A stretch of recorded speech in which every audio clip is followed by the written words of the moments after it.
Lerol.net, s'informer en temps réel.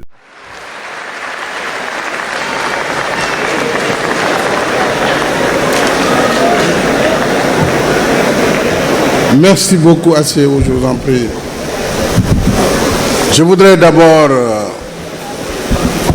commencer par remercier M. Samba Ndiaye, non pas pour ce bac, Ndjokondial, mais le remercier surtout pour son talent et son engagement au service de l'école. Hier tard, je suivais votre émission mythique, Littérature. C'était à Saint-Louis, enfin c'était l'émission de Saint-Louis, je tenais à vous en féliciter et à vous remercier. Monsieur le Président de l'Assemblée nationale, Monsieur le Premier ministre, Madame la Présidente du Conseil économique, social et environnemental, Monsieur le ministre de l'Éducation nationale, Monsieur le ministre de la formation professionnelle, de l'apprentissage, et il a tellement de noms que j'en arrive à oublier la suite, et de l'artisanat, bien entendu, l'artisanat. Mesdames et Messieurs les ministres, honorables députés, Mesdames et Messieurs les présidents d'institutions de la République, des institutions de la République, Mesdames et Messieurs les membres du Conseil économique, social et environnemental, Excellences, Mesdames, Messieurs les membres du corps diplomatique, chers parrains, Professeur El Hadj Rawane Mbaye, Imam, Mesdames, Messieurs les partenaires techniques et financiers, notabilités religieuses et coutumières, chers enseignants, chers parents d'élèves, chers lauréats, notre partenaire du concours général, M. Abdoulaye Thiam, de Computerland, Mesdames et Messieurs, la cérémonie solennelle de distribution des prix aux lauréats du concours général m'offre une fois de plus l'occasion de célébrer nos lauréats en compagnie de la communauté éducative et de réaffirmer en cette belle fête de l'excellence mon attachement à une éducation de qualité pour tous, une éducation de qualité pour tous nos enfants, quelle que soit leur origine sociale. L'esprit d'excellence et l'exigence de qualité que nous fêtons ici font partie des traits de caractère du parrain de cette année. L'imam et professeur El Hadj Rawane Mbaye,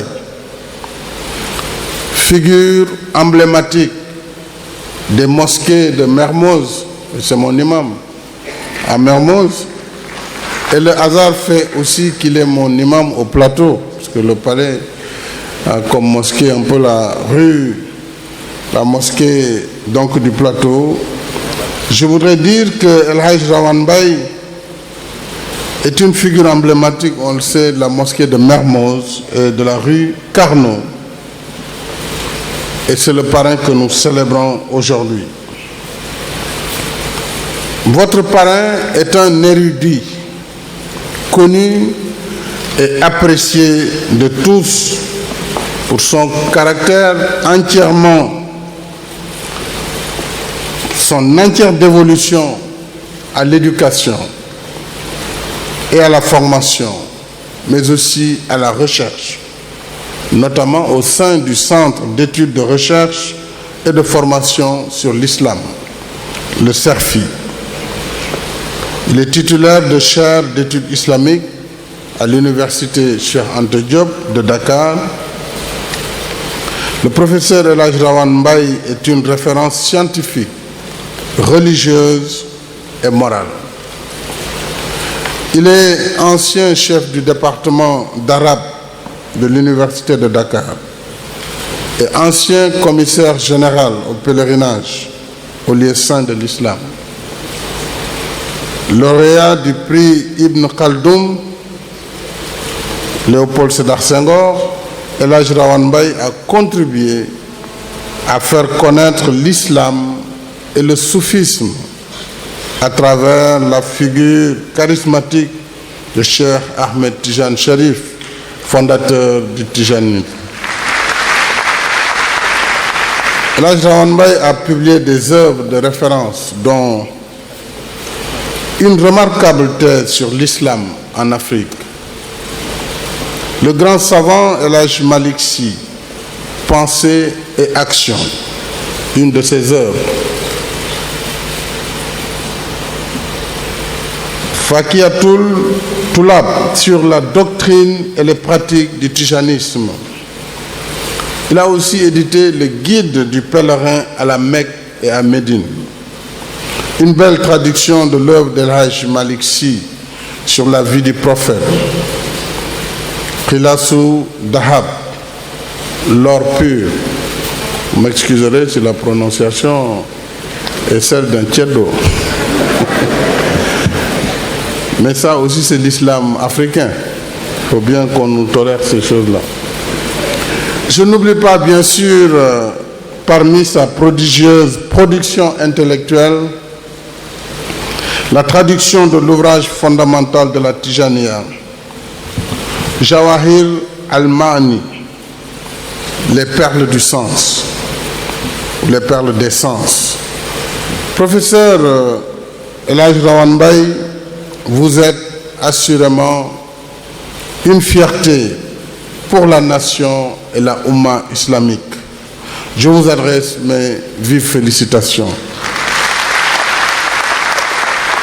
Mesdames et messieurs, chers lauréates et chers lauréats, c'est dire combien je me réjouis du choix porté sur le parrain de cette édition symbolique qui marque les 50 ans de ce concours prestigieux institué par le président Léopold Sédar Senghor. Un demi-siècle d'émulation saine, de révélation de talents et d'élite de notre pays, dont certains ici présents continuent d'incarner ce qu'il y a de meilleur dans les domaines de la vie économique, sociale et culturelle. Par la stimulation qu'il suscite entre les candidats, le concours général est un des baromètres de la santé de notre système éducatif. Par conséquent, ces résultats sont toujours attendus avec intérêt et impatience, voire fébrilité et émotion. Mais au-delà de la compétition sur la voie de l'excellence, l'événement nous offre également l'occasion de réfléchir sur des paradigmes d'intérêt majeur. C'est justement ce que nous avons voulu en portant le débat sur l'éducation comme rempart à l'extrémisme et au radicalisme. Mesdames et messieurs, chers lauréats, sujet ne saurait être en effet plus pertinent d'actualité et d'interrogation. Vous l'avez démontré fort éloquemment, Madame le professeur Thiané Dieng Bassal, dans votre brillant discours d'usage. Je voudrais vous en féliciter et vous dire que j'ai retenu vos recommandations en matière de valorisation de la littérature orale africaine. Je voudrais, dans cette lancée, instruire Monsieur le ministre de l'Éducation nationale de voir avec l'inspection générale de l'éducation comment cette recommandation pourrait être mise en œuvre, puisqu'il est vrai que l'Afrique a connu surtout une tradition orale, et c'est par ce mécanisme que notre histoire a pu être racontée de génération en génération. Il serait important que ce patrimoine culturel ne soit pas perdu. En réalité, le radicalisme et l'extrémisme, sous leurs différentes formes de négation de la liberté, de la raison et de l'humanité, nous interpellent tous, individuellement et collectivement, en tant que pouvoir public, en tant que parents et en tant qu'éducateurs. En plus d'être une entorse à la raison et à la liberté, le radicalisme et l'extrémisme portent gravement atteinte au commun vouloir de vie commune que nous chérissons tant au Sénégal, en ce qu'ils cimentent les fondements de la coexistence pacifique dans le respect de la diversité. Autrement dit, le radicalisme et l'extrémisme voilent la lumière de l'esprit vivifié par le savoir. Dès lors, nous pouvons nous poser la question de savoir dans quelle mesure, avec quels moyens et jusqu'à quel niveau l'éducation peut-elle servir de bouclier contre le dépérissement des valeurs engendrées par l'extrémisme et le radicalisme. Bien entendu, la question se pose avec encore plus d'acuité et de préoccupation lorsqu'elle se rapporte à la jeunesse, une couche sociale par définition vulnérable aux attraits matériels, à l'endoctrinement et à la manipulation. Et vous aurez constaté d'ailleurs que de plus en plus, les radicaux, les extrémistes, les terroristes recrutent parmi cette catégorie de la jeunesse. Les derniers terroristes qui ont été neutralisés, pour l'essentiel, ont des âges qui varient entre 17 et 19 ans, 20 ans au maximum. Cela d'autant plus vrai que l'extrémisme conduit à l'intolérance, au nihilisme et au radicalisme auquel, évidemment, il se confond. D'ailleurs, ces formes historiques et contemporaines, l'extrémisme ne s'applique pas qu'à la religion. Ainsi parle-t-on, par exemple, d'extrémisme de droite ou de gauche. Il n'y a qu'à voir ce qui se passe de plus en plus en Europe et ailleurs pour comprendre que l'extrémisme peut toucher toutes les catégories de la vie humaine. Du reste, l'amalgame est aussi possible avec la religion. C'est le cas en ces temps avec l'islam.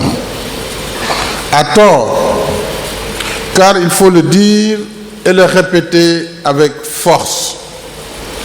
Rien dans le discours et les actes odieux de ceux qui commettent des atrocités ne se rapporte à la religion musulmane. Je ne peux ainsi m'empêcher de souligner que dans le Coran, la Sunna et les hadiths du prophète Mohammed sallallahu alayhi wa sallam, l'islam se définit en effet comme une religion du juste milieu, une religion de paix, de concorde et de respect du prochain, musulman ou non.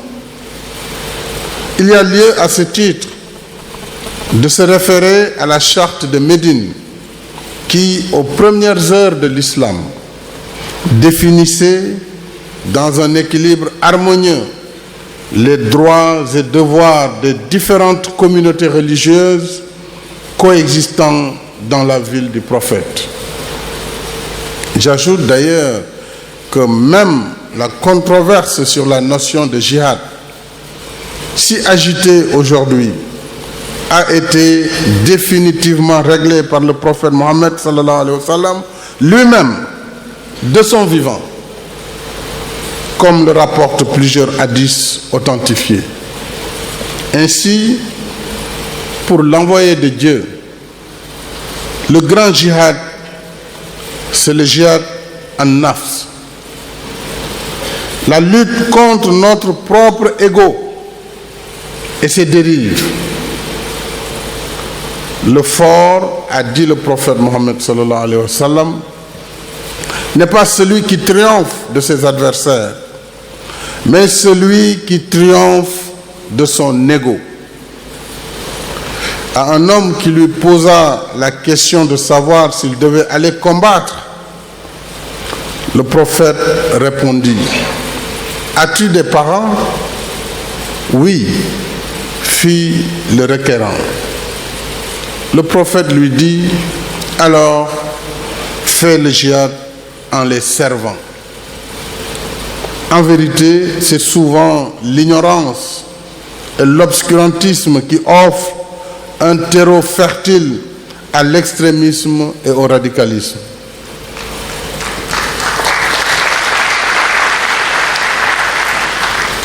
D'où l'obligation de la quête du savoir par l'éducation et la formation qui éclaire la pensée et l'action.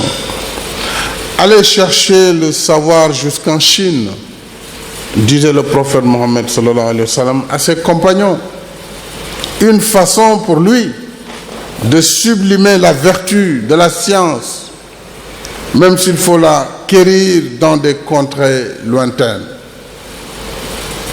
Mesdames et messieurs, chers lauréats, cette recommandation est plus que jamais d'actualité.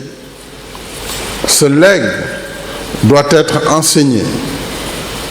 C'est le devoir des oulémas que d'apporter la réponse doctrinale à tous les illuminés qui, dans leur folie meurtrière, détournent les enseignements authentiques de la religion. Je dis bien devoir des oulémas, car dans la bonne disposition des choses, ceux qui savent doivent parler. Et ceux qui ne savent pas doivent écouter pour apprendre. Donc, El Hadj Rawane, il faut que vous preniez la parole avec vos collègues pour donner la bonne parole de l'islam, afin que nul n'en ignore.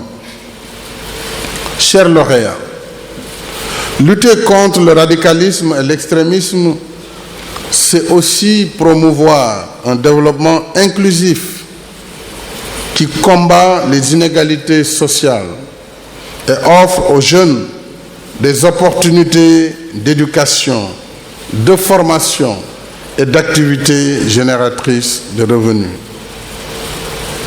Et c'est toute l'ambition du plan Sénégal émergent, dans son axe stratégique visant la promotion du capital humain, c'est son axe numéro 2. Et c'est aussi la finalité du programme d'amélioration de la qualité et de l'équité et de la transparence, le paquet et des orientations des assises de l'éducation et de la formation, ainsi que de la concertation nationale sur l'avenir de l'enseignement supérieur et de la recherche. Toute cette dynamique vise à refonder l'école publique pour en faire une école de la réussite. Un tiers du budget de l'État est consacré aujourd'hui au secteur de l'éducation, sans compter les contributions des partenaires et des familles. Il est donc temps d'apaiser le climat social de l'école en mettant fin aux perturbations qui engendrent les contre-performances de notre système scolaire. Dans un monde dominé par l'économie du savoir, Il y va de l'avenir même de la nation. Chers lauréats, dans la quête de l'excellence, seul l'effort et la constance dans le travail payent. C'est pourquoi je tiens à féliciter chaleureusement tous les établissements leaders de cette 50e édition, qui sont d'ailleurs des habitués aux premières places du concours général. Je regrette toutefois que les premiers prix de mathématiques, de physique et de philosophie n'aient pas été attribués cette année. C'est là une des manifestations de l'instabilité de notre système éducatif. J'exhorte tous les acteurs du système à œuvrer au redressement de cette situation dès le prochain concours général. Chers parents, chers enseignants, je salue avec respect vos efforts remarquables, récompensés par les résultats que nous fêtons aujourd'hui. Je veux particulièrement rendre hommage aux parents pour toutes les privations consenties dans l'éducation des enfants. On peut estimer que nourrir un enfant, le loger, le soigner et l'éduquer relève d'un devoir parental.